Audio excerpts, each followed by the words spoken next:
Dito na naman tayo sa Ukayan. Dahil weekend na naman, malapit na ang Pasko. Ganito para pang regalo. Ang puhunan talaga, tiyaga-tiyaga sa pagpili. Paghahanap ba?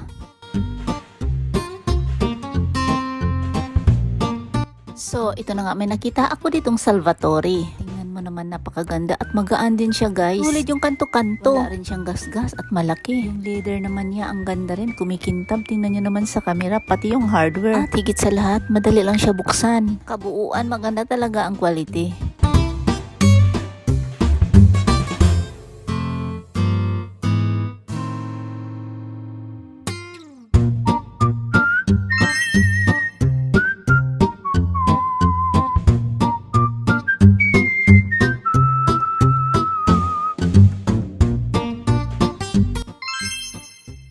Ito namang Nike, ang ganda rin ng kulay. Gusto ko rin tong kulay na to. Para siyang Jordan. Lalaki rin kasi to, guys eh. Ayun na ang humusga. Ang bago pa talaga to. Ang mahal din kasi pag mga ganito.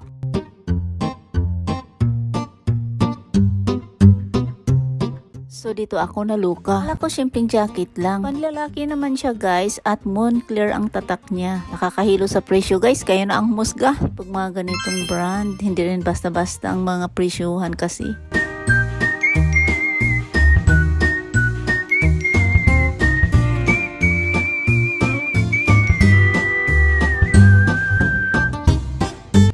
Perfect talaga sa camera, kumikintab yung ano niya, logo. Mukhang bago pa. Siguro ang init yan sa katawan. May heater sigurong kasama, char.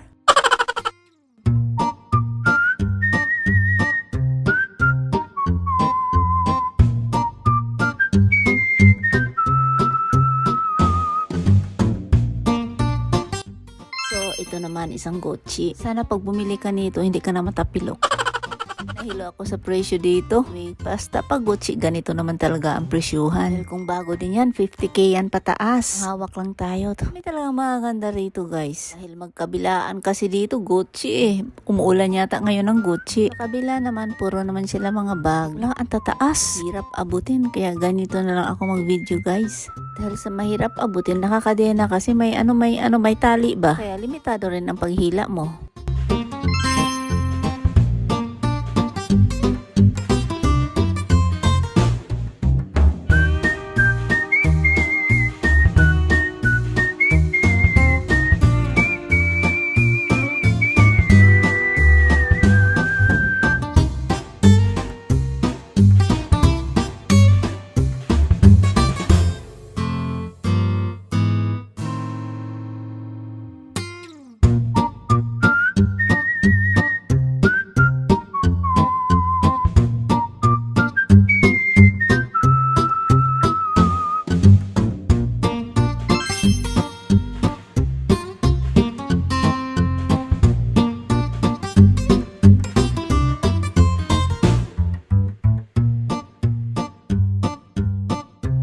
Ito naman isang Supreme. Siyang sombrero, nakahilira kasi dito yung Supreme. Ang daming Supreme dito, guys. Store na to. Kasi yung Second Street kasi rito, guys. Halo, may bags na, may mga shoes, kung ano-ano. Minsan may mga alas, depende sa store. Kung malakihan, may mga refrigerator pa dyan, mga appliances. Ganun, guys. At depende rin kasi rin yan sa location. Wala lang, share ko lang, guys. So, ito astig, diba? Ang ganda, mukhang bago pa talaga.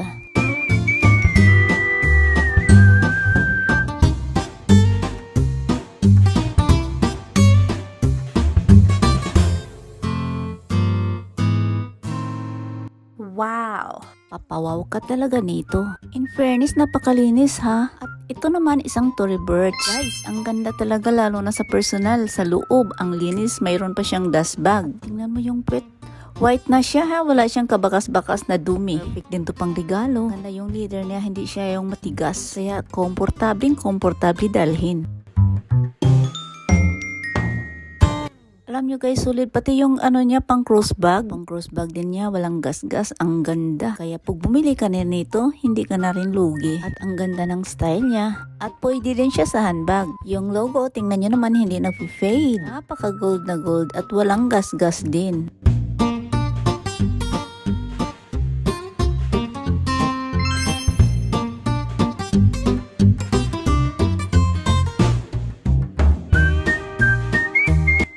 Ito naman, isang Zara lang siya pero ang cute. In fairness, double purpose din siya. Handbag at crossbag. Pero mukhang bago pa to dahil yung Zara natataknan dyan pa o sa tiketa.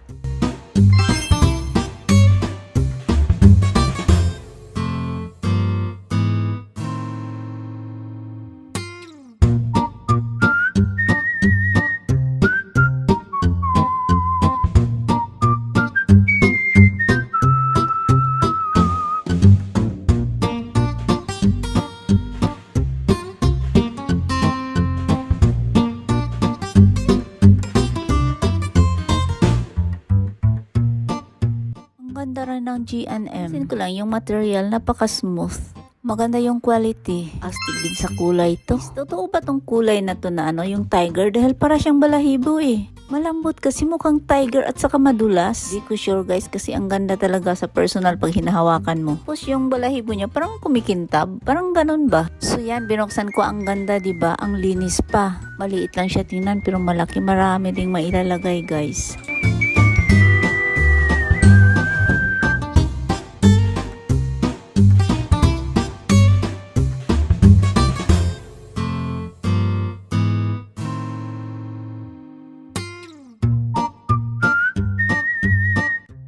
At dito naman banda, mga silin naman, mga vintage to, mga purmahang vintage. So kayo na ang humusga guys, halos yung mga presyo nila, hindi rin magkalayo.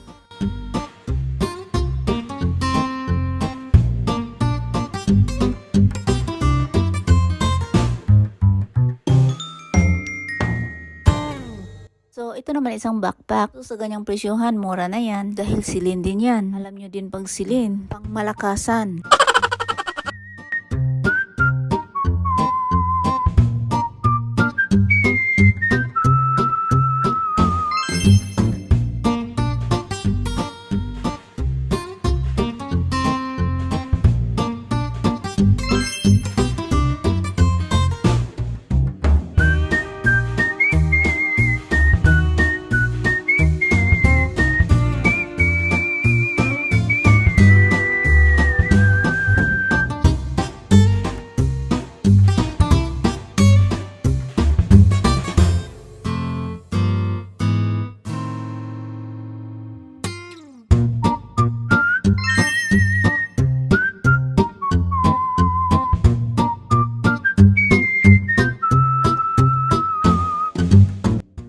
Ito naman may nakalagay na damage. May nakasulat guys. So kahit may damage talaga, pricey pa din. Dahil ang ganda ng style na to. Ang uso ngayon ito ganito kalaki. Pwede itong pang handbag at pwede rin itong pang crossbag. Yung puwet niya, kanto-kanto walang damage. Ito ang disgrasya guys. Yung hawakan niya parang may pintura. Marami siyang itim-itim. So kahit ganyan pa man, pricey pa din. Yan ka-powerful ang Louis Vuitton guys. Pa naman ang high-end na style ngayon. So kung bago rin to, mahigit 100k pataas o 150k. Pataas na yan guys ha.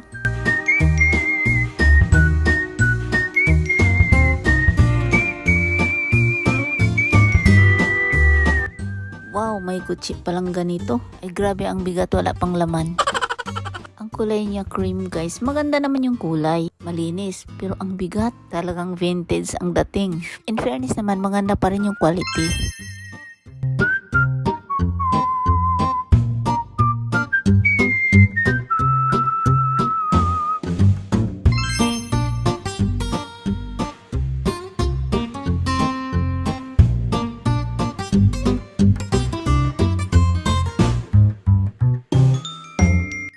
So, ito naman isang silin din. Old fashion na siya guys. At maganda naman yung quality niya. Yung kanto-kanto, wala ring gas-gas. In fairness, mura lang siya ha. Double purpose din ito. Pwede siyang pang handbag at pang crossbag.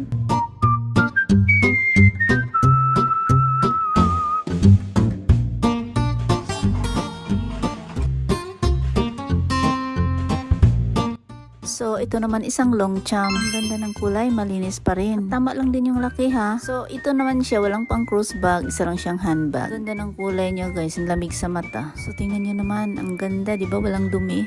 At yung puwet pa niya, tingnan nyo. Wow, walang gas-gas at wala ding dumi.